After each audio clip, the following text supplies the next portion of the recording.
Uncovering the secrets and exposing the lies. That's what readers of freedomsphoenix.com get every day. Readers of freedomsphoenix.com are constantly provided the information that detail the real news between the lines of propaganda about government policies and the true relationship we all have with coercive governments. Learn the true condition of our economy, innovations and technological breakthroughs in energy, health, computer science, and space travel. Learn the truth well before it's admitted to in the lamestream media, the media that is so last century. Corporate media has evolved into nothing more than distributors of government propaganda, but we now have a fantastic alternative. FreedomsPhoenix.com provides constant news updates on the issues that affect our lives in the most important ways. Our liberty and our property are under constant attack, and FreedomsPhoenix.com provides the understanding behind the propaganda while encouraging the participation of our readers. Join us at FreedomsPhoenix.com. That's freedoms with an S, Phoenix.com. FreedomsPhoenix.com, where the revolution between the ears has already matured.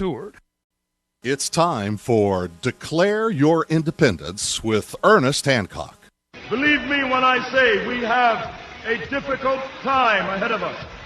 But if we are to be prepared for it, we must first shed our fear of it. I stand here without fear because I remember that I am here not because of the path that lies before me, but because of the path that lies behind me. I remember that for 100 years we have fought these machines. And after a century of war, I remember that which matters most. We are still here! Tonight, let us make them remember we are not afraid!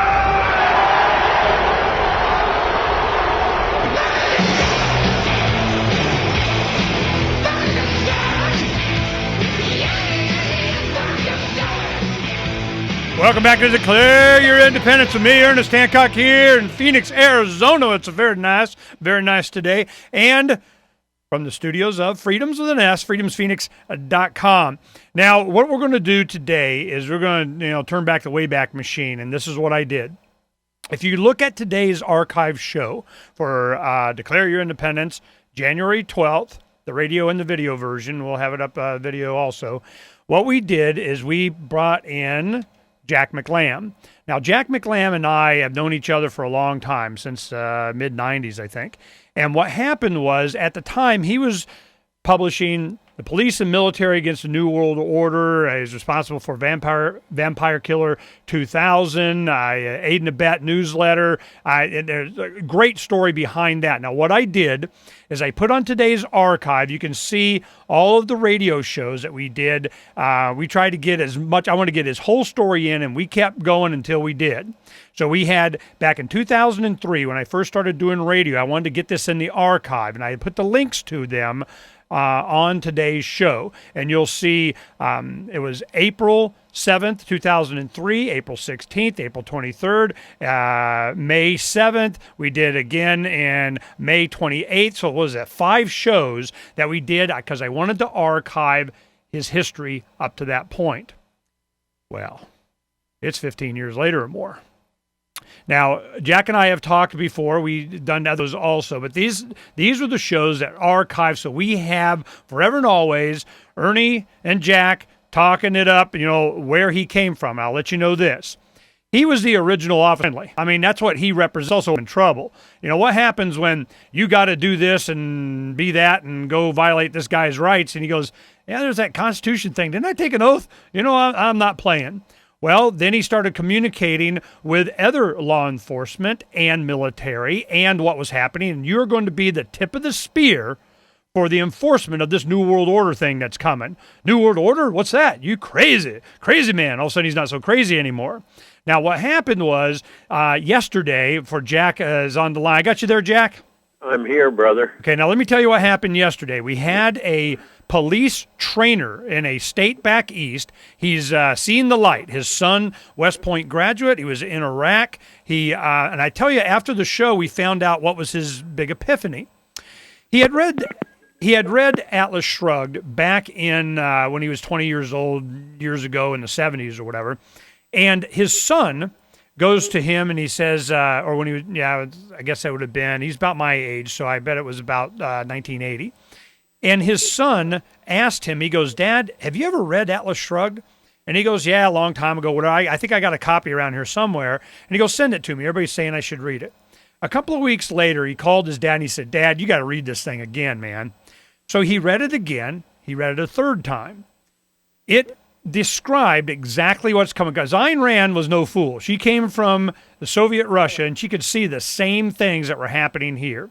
Out of a 1,000-page novel, when I read it in 93 about, all of a sudden, everything that she had written was about a third of the book. It was probably, factual up to about 300 pages.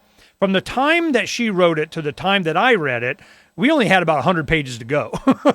And now it's getting to where we're at the very end of the book with this area denial weapons kind of stuff, microwaving, all that kind of stuff. That was kind of the end of the book where, the police state be a here. So there's a guy that was training police officers for 13 years. And he just like, man, it's getting bad. The standards for these guys are down, what they're expecting from them. Whatever that comes out of the academy, once they hit the line, all that stuff goes out the window. So now with your vast experience as, the most highly decorated Phoenix police officer, Mr. Officer Friendly and all this, being a good guy, you were warning all of us. And I remember as a young man in the early 90s, you're like, let me tell you what's a-coming. Well, it's here. So I want you to talk now when you left Arizona, because we got all this other history already up on today's site. So we got you for a short time, for an hour here. So I want to go ahead and get right from there to where we are now. You left Arizona. Why and where'd you go? Well, brother, I left Arizona because Colonel Bo Greitz found a place to build our constitutional communities up here at Idaho County, Idaho. And he and I were up at the Weaver House. You remember doing the negotiations for the FBI with the Weaver family up there in Sandpoint. Ruby Ridge. And we liked the area. It was very beautiful. And although the tragedy happened up there, we saw 150 government agents surrounding a house with 3 children in it and a mom and dad and their son, their adopted son, in it that they'd already shot. And they already shot and killed the mother in the face. And the FBI sniper did that. While she was holding her baby. Yeah, while she was holding her baby. And then they shot and killed his son. And his young son, which he was about 11 years old, but he looked like he was about 9 years old. And so they shot and killed him. The FBI, or the U.S. Marshals did, that were staking out their house. And so we went up there, and we liked the area. It was beautiful, even though the tragedy was occurring at the time. And if Colonel Bo and I hadn't got up there, the whole family would have been killed, because they were planning to blow up the windows, the doors, and go in and kill the whole family so they couldn't testify in court about what happened up there. And so Colonel Bo and I went up there, and the real nice FBI senior commander allowed us to go up and talk with Randy Weaver and his family for 3 or 4 days. I think it was about 3 days.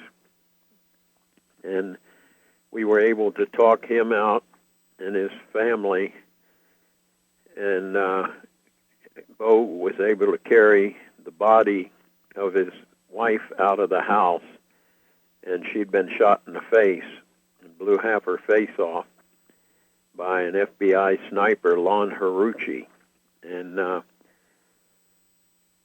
at the same time, I took the adopted son by helicopter to Spokane, to the Sacred Hearts Hospital up there, because he had a serious injury to his lung and his right arm.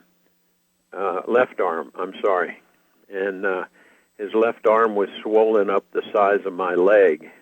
And so he had great infection in it. And now, so there was a young boy that was killed right off earlier, wasn't there? Oh, yeah, Sammy Weaver was the one that was 11 years old, and he looked like he was about 9 years old. He's very small. Sammy Weaver was. While they were descending on the home, he happened to be out hunting or whatever with his dog. They killed him and his dog, and then it began. That's right. And, That's right. And eventually it went to trial, and Jerry Spence was the attorney, and they won a settlement. Not only were they found not guilty, they got a settlement from the government. So, Yes. so that's why you were up there. You found a nice place. When we come back, we're going to find out where he's at now, what's going on. We'll be right back. All right.